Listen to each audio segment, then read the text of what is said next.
Estas férias leve o observador no bolso. Na praia, no campo ou entre viagens, acompanhe toda a atualidade sem limites. Assine com 40€ de desconto e habilite-se a ganhar uma estadia de 2 noites num dos hotéis boutique da Small Portuguese Hotels. Este verão, desligue da rotina, não da informação. Assine em observador.pt.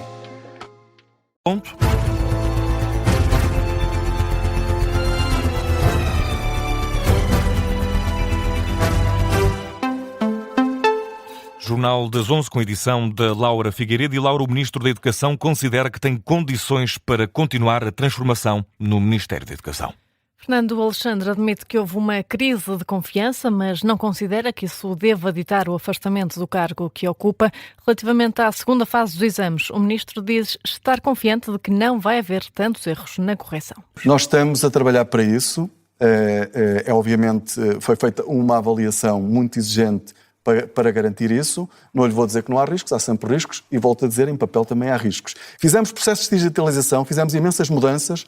Ao fim de mais de 2 anos tivemos um problema grave, é verdade, mas estamos a corrigi-lo. E se não fosse possível corrigi-lo, obviamente, eu já tinha apresentado a minha admissão, mas eu estou a resolver o problema, eu com a minha equipa, os alunos vão ter a classificação, vão ter formas de a verificar e nós vamos avançar nesta grande reforma que estamos a fazer no Ministério.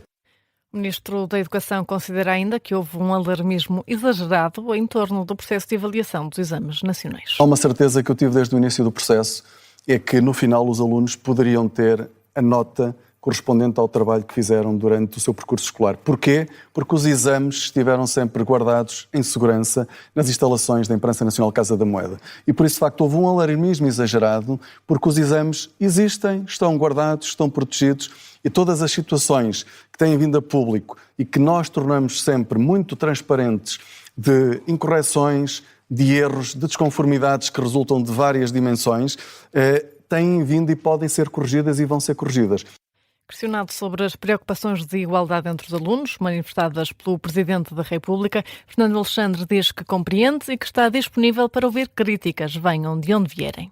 E escutamos também nesta edição das 11 Nuno Melo, que sai em defesa dos ministros da Administração Interna e da Educação, diz ter muito orgulho em Fernando Alexandre e destaca, Laura, os resultados da tutela de Luís Neves.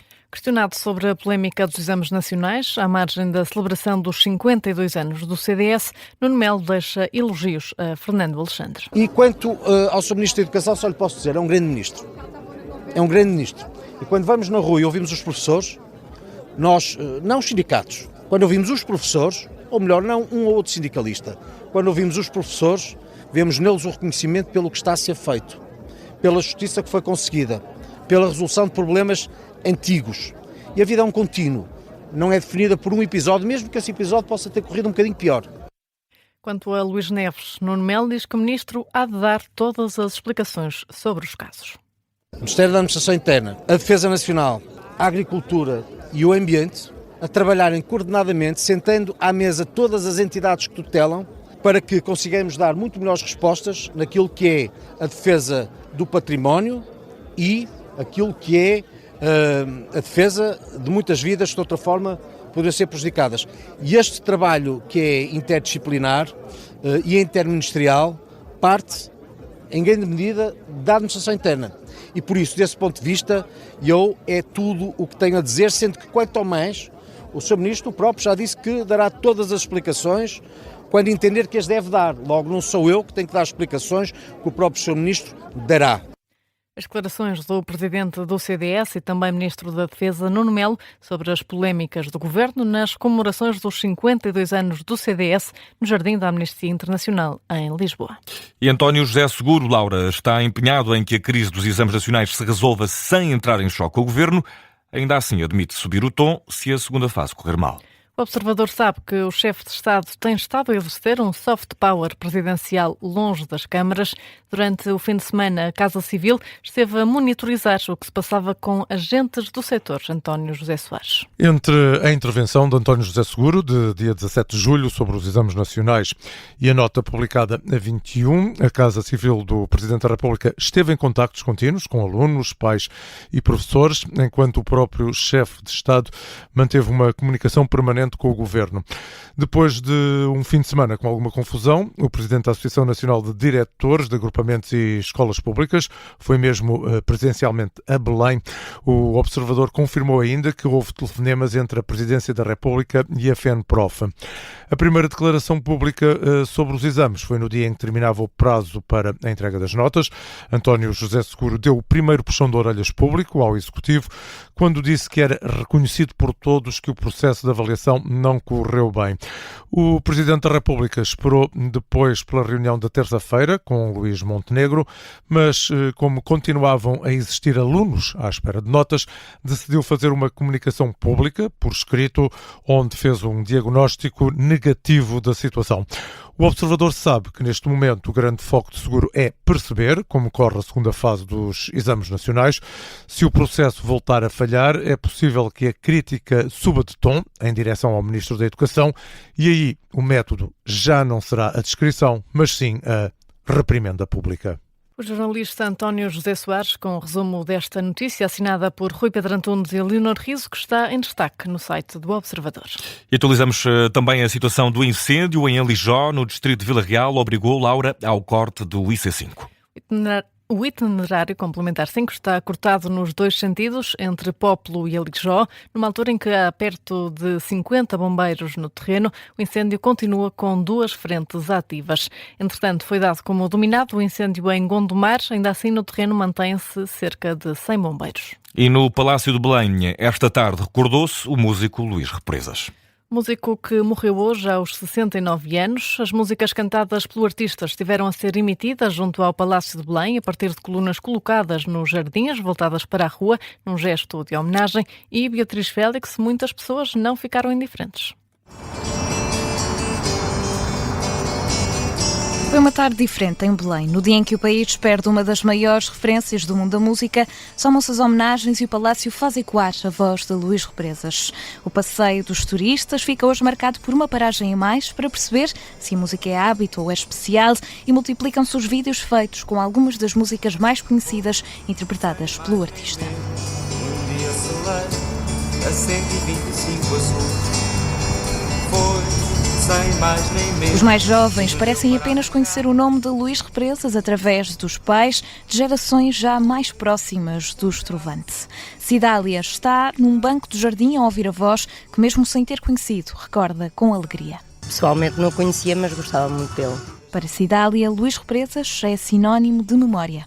Gosto realmente do cantor, mas normalmente vem à memória o tempo mais antigo. Do outro lado do jardim, Hélder escutava sucessos como o 125 Azul, Perdidamente ou Timor, enquanto esperava pelo autocarro e, nessa espera, lembra uma voz que não vai esquecer tão cedo. Tenho muitas memórias, de há muitos anos para cá. Ele tinha uma voz espetacular e tinha umas canções também muito interessantes. Mas pronto, olha, é assim a vida. A vida que não para, mas que vai deixando para trás artistas como Luís Represas, deixa um legado que vai continuar a ecoar nas colunas de Belém e de muitos outros locais, não deixando que as novas gerações lhe esqueçam o nome.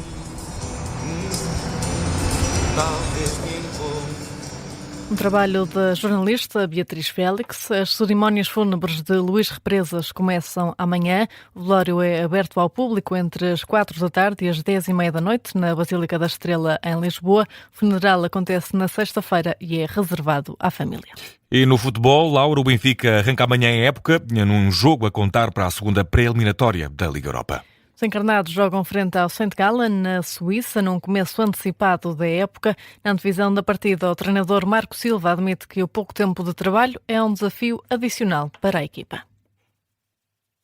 Consideramos importante começar da melhor forma e ser competitivos o suficiente, atendendo ao momento da temporada e à temporada, pré-temporada atípica que temos tido, por razões de começarmos a competir bem cedo, pela questão do Mundial também, sermos competitivos e estarmos na próxima eliminatória. Esse é o nosso objetivo. Sabemos que é uma eliminatória com 2 jogos, queremos e ambicionamos um bom jogo amanhã e um bom resultado. Esse é o objetivo, sabendo sempre que teremos o jogo no Estádio da Luz na segunda mão. Marco Silva na conferência de imprensa de antevisão do jogo, que está marcado para amanhã, às 7 da tarde.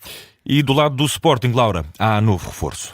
O futebolista senegalês Ibrahim Abba assinou um contrato de 5 anos com o clube. O jogador de 21 anos, defesa central, fez parte da equipa do Famalicão na época passada. Chega agora a Alvalade com um contrato válido até 2031 e uma cláusula de rescisão de 80 milhões de euros. 10 minutos para lá das 11. Vamos nesta edição atualizar a informação de âmbito local que, Laura, está a marcar nesta quarta-feira. Em Sintra, os moradores do concelho estão a protestar contra a instalação de iluminação pública de alta intensidade. Circula nas redes sociais uma petição levada a cabo pelos moradores de localidades como Colares, São Pedro de Sintra e Penedo. A petição, que conta já com mais de 300 assinaturas, alerta para os impactos da instalação de lâmpadas LED brancas de grande intensidade na qualidade de vida das populações e também no ambiente. Na Zambuja, a estrada municipal 504 vai estar encerrada ao trânsito a partir das 8 da manhã. A via localiza-se no troço entre a sede da empresa Avipronto e a localidade de Casais de Baixo. O corte deve-se à instalação de uma nova conduta de abastecimento de água e vai manter-se até 7 de agosto. A Câmara Municipal da Póvoa de Varzim publicou hoje as listas provisórias dos candidatos admitidos à atribuição de 104 habitações sociais. Os candidatos dispõem agora de 5 dias úteis para apresentar reclamações antes da elaboração da lista final. A atribuição das casas é definida pela adequação ao agregado familiar, não permite escolha por parte dos candidatos. O município de Santa Maria da Feira vai avançar com um apoio de exceção às associações culturais do território. A Câmara decidiu abrir um período excepcional de candidaturas ao programa de apoio à cultura, que decorre até 24 de agosto. Cada projeto selecionado terá direito a um apoio máximo de 3 mil euros, num montante total que atinge os 30 mil.